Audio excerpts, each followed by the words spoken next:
आपने ऐसा क्या किया है जो आपका स्टैचू इधर है? ये तो मेरी अधूरी कहानी थी। और भी बहुत कुछ है जो तुम मेरे जीवन से सीख सकते हो। कौन कौन बोल रहा है? मैं मोहनदास करमचंद गांधी।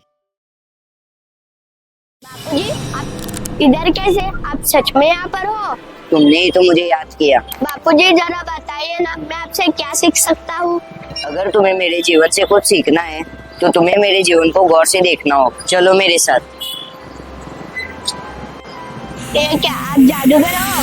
नहीं, स्पेशल इफेक्ट। इस गांधी जयंती पर हम बच्चों को सिखाएंगे वो 5 बापूजी के गुण जो हम उनके कहानियों से सीख सकते हैं, उनके जीवन के अनुभवों से सीख सकते हैं। और साथ ही साथ मैं आपको एक ऐसा गुण बताऊंगी जो पेरेंट्स के लिए जरूरी है। इस वीडियो को पूरा देखिए। खुशी तब मिलेगी जब जो आप सोचते हो, जो आप कहते हो और जो आप करते हो वो एक है।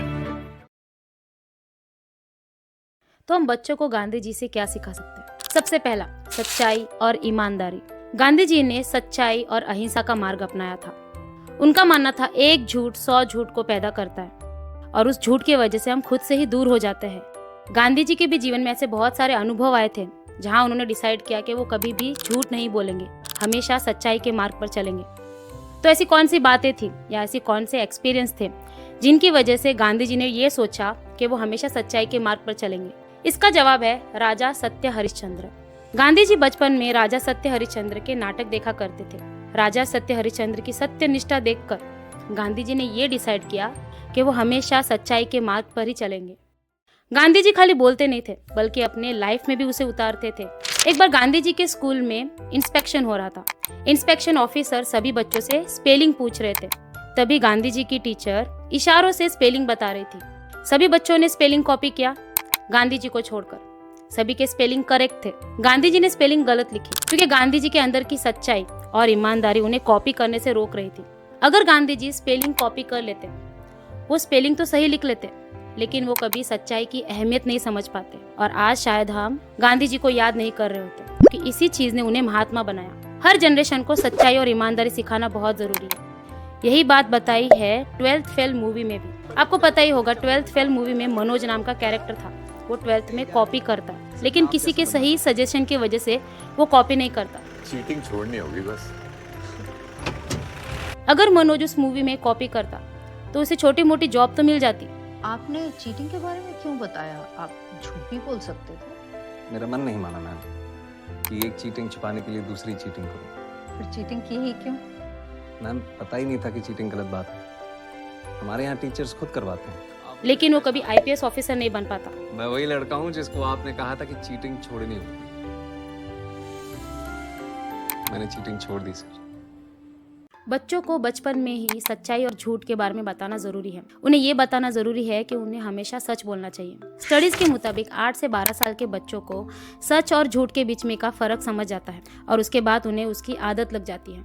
आखिर बच्चे झूठ बोलते ही क्यों है? इसकी 2-3 वजह हो सकती है। जैसे कि सबसे पहली, बच्चे खुद को पनिशमेंट से बचाने के लिए झूठ बोलते हैं। कहीं उनके पेरेंट्स उनको पनिश ना कर दे या टीचर उन्हें पनिश ना कर दे, इसलिए वो झूठ बोलते हैं। दूसरी वजह ये है कि बच्चे अटेंशन पाने के लिए भी झूठ बोलते हैं। तीसरी वजह, वो अपने पेरेंट्स और आसपास के बड़े लोगों को देखकर भी झूठ बोलना सीखते हैं।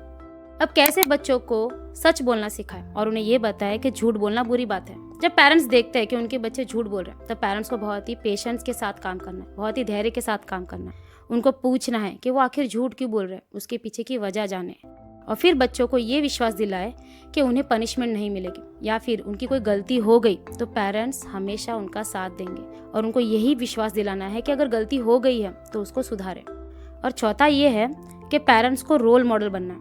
पेरेंट्स को भी बच्चों के सामने सच बोलना है। बच्चे जब देखते हैं कि उनके पेरेंट्स और उनसे जो बड़े लोग हैं वो भी झूठ बोल रहे हैं, तब बच्चे भी वही सीखते हैं। बापूजी, जब मैं सच बोलता हूँ तो मेरी टीचर और मेरी मम्मी मुझे डांटती है। अगर मैं झूठ बोलता हूँ तो मैं बच जाता हूँ। झूठ तुम्हें कुछ देर के लिए ही बचाएगा, लेकिन सच्चाई और अच्छाई तुम्हें आगे ले जाकर अच्छा इंसान बनाएगी। झूठ डरपोक बोलते हैं। क्या तुम डरपोक हो? नहीं, मैं डरपोक नहीं हूँ। प्रॉमिस करो कि तुम आज से सच बोलोगी। मैं प्रॉमिस करता हूँ कि मैं सच बोलूंगा।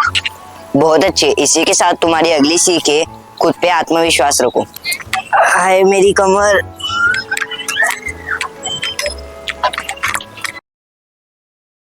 दूसरा है आत्मविश्वास यानी बिलीव इन योरसेल्फ। 8 अगस्त 1942 मुंबई में हजारों भीड़ के सामने महात्मा गांधी जी ने एक पावरफुल स्पीच दी थी। ये स्पीच कुछ ऐसी है, मैं आपको एक मंत्र देता हूँ, इस मंत्र को अपने दिलों में बसा लो, अपने सांसों में उतार लो। आज से हर कोई खुद को आजाद समझेगा, हमें चाहिए पूरी तरीके से आजादी।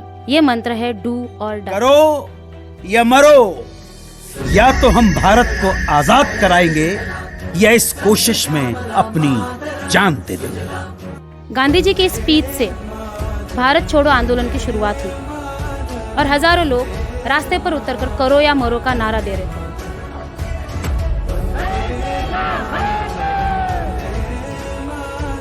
गांधी जी के इस आत्मविश्वास की वजह से ब्रिटिश सरकार तक हिल चुकी थी। लेकिन क्या आप जानते हैं, गांधी जी बचपन में ऐसे नहीं थे, उनको खुद पर विश्वास नहीं था। वो बहुत ही शर्मीले और एवरेज स्टूडेंट थे। एक ऐसा ही किस्सा है, लंदन में जब वो लॉ की पढ़ाई कर रहे थे तब उन्हें वेजिटेरियन कम्युनिटी के लिए एक स्पीच देनी थी। उस स्पीच के लिए उन्होंने तैयारी की, प्रैक्टिस की, लेकिन जब बारी आई स्पीच कहने की तब वो ठीक से एक सेंटेंस भी बोल नहीं पाए। उनके दोस्त ने वो स्पीच कंप्लीट की। ऐसा ही एक और किस्सा है, जब वो लॉ प्रैक्टिस कर रहे थे, उनको फर्स्ट केस रिप्रेजेंट करना था जज के सामने, लेकिन वो जज के सामने कुछ बोल ही नहीं पा रहे थे। उन्हें डर था कि लोग उनके ऊपर हंसेंगे। गांधी जी के जीवन में बहुत सारे ऐसे मौके आए जहाँ पे उन्हें पब्लिक स्पीकिंग करनी थी, लेकिन लोग सेल्फ कॉन्फिडेंस की वजह से वो ठीक से बोल नहीं पाते थे।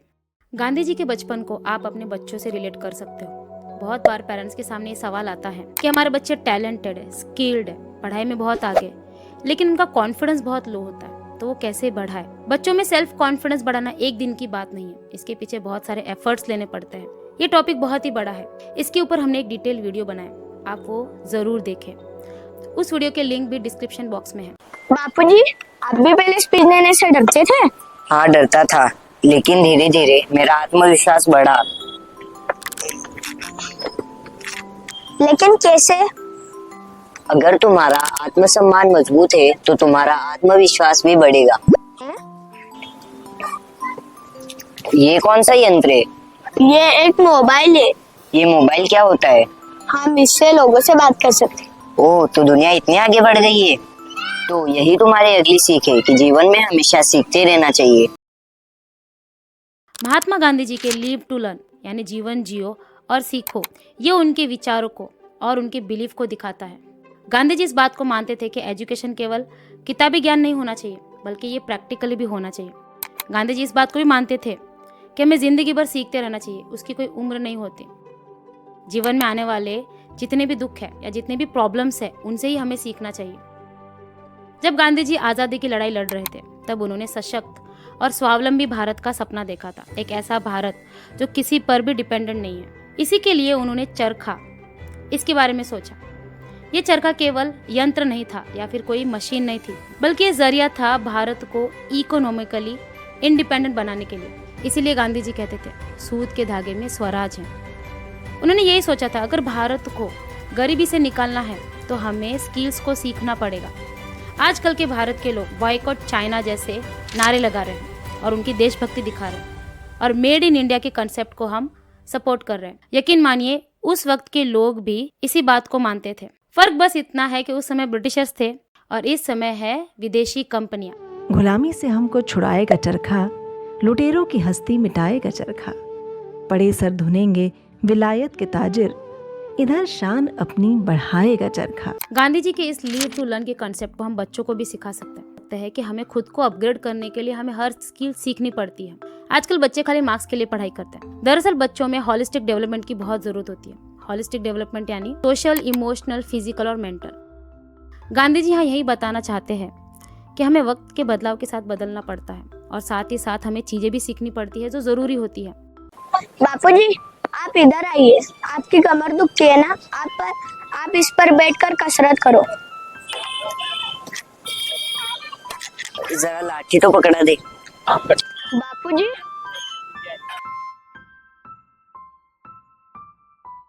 मेरा सफ़र यही तक था।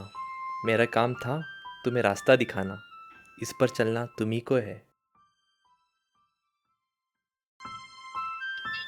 अरे आप कहाँ जा रहे हो? कहानी अभी बाकी है। एक और सीख पेरेंट्स के लिए। अब आखिर में है फॉरगिवनेस, यानी क्षमा करना। गांधी जी इस बात को मानते थे, अगर आपके सामने कोई सच्चे दिल से माफी मांगता है तो हमें उन्हें माफ कर देना चाहिए। वही सच्ची बहादुरी है। उन्होंने इसके बारे में अपने ऑटोबायोग्राफी में भी लिखा था। जब वो 15 साल के थे तब उन्होंने अपने घर से एक सोने का टुकड़ा चोरी किया था। जब मैं 15 साल का था मैंने अपने भाई का थोड़ा सा सोना चुराया था। तुमने चोरी किया बापू? हाय ला, फिर? मन कचोटने लगा, नींद उड़ गई। फैसला किया पिताजी को सच बता दूंगा तो ही शांति मिलेगी, पर हिम्मत नहीं हुई। फिर मैंने पिताजी को एक चिट्ठी लिखी, गुनाह कबूल किया, माफी मांगी और कसम खाई फिर कभी गलत काम नहीं करूंगा। फिर तुम्हारे डैडी ने रख के दिया होगा मस्त, हाँ? नहीं, वो बहुत रोए, फिर चिट्ठी फाड़ दी और सो गए। सो गए? मैं उनके सिरहाने बैठ के रात भर रोता रहा। उम्र भर मुझे वो रात याद रही। फिर तुम्हारे डैडी ने तुमको माफ किया ना बापू? वक्त लगा पर माफ किया। यहाँ पर हम यही सीख सकते हैं, बच्चे गलतियाँ करते हैं, उनसे गलतियाँ होती हैं। यहाँ पर पेरेंट्स को समझदारी के साथ बच्चों की गलती को सही करना है और बच्चों को समझाना है कि अपनी गलती से उन्होंने क्या सीखा। यही मैच्योरिटी होती है पेरेंट्स के लिए। जब बच्चे देखेंगे कि उनके पेरेंट्स करुणा के साथ उनको माफ कर देते हैं तो बच्चे भी रिस्पॉन्सिबल बनते हैं और आगे गलती ना दोहराने की कसम खाते हैं। गांधी जी यही कहते थे कि कमजोर लोग माफ नहीं करते, बल्कि ये निशानी होती है ताकतवर लोगों की जो दूसरों को माफ कर देते हैं। दुर्बल लोग कभी क्षमा नहीं कर सकते, क्षमा करना तो बलवानों का गुण है। तो ये तो थे कुछ गुण बापूजी के जो हम बच्चों को सिखा सकते हैं और खुद भी सीख सकते हैं। आप जरूर अपने बच्चों को बापूजी की ये कहानियां सिखाइए ताकि बच्चे भी अपने जीवन में ये सब वैल्यू सीख सके। अगर आपको ये वीडियो इन्फॉर्मेटिव लगा है तो प्लीज हमें कमेंट सेक्शन में इसके बारे में फीडबैक लिखकर भेजें ताकि हम आपके लिए ऐसे ही इन्फॉर्मेशन लाते रहे। मैं हिंसा का विरोध करता हूं क्योंकि उससे पाया हुआ समाधान बहुत कम वक्त के लिए होता है और उससे पैदा हुई नफरत हमेशा के लिए। अपने आप को खोजने का सबसे अच्छा तरीका है अपने आप को दूसरों की सेवा में खो देना।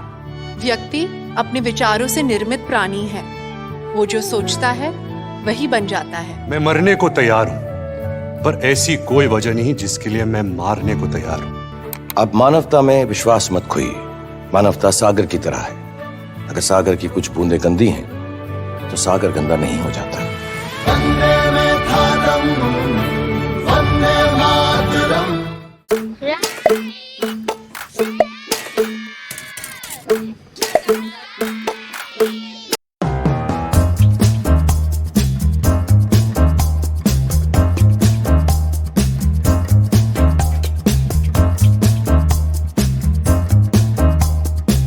आप भी अपने बच्चों की क्रिएटिविटी को सपोर्ट करने के लिए इस एड्रेस पर उनके ड्राइंग्स को भेज सकते हो या फिर हमें ईमेल कर सकते हो ताकि हम दुनिया के सामने आपके बच्चों के टैलेंट को रिप्रेजेंट कर सकें।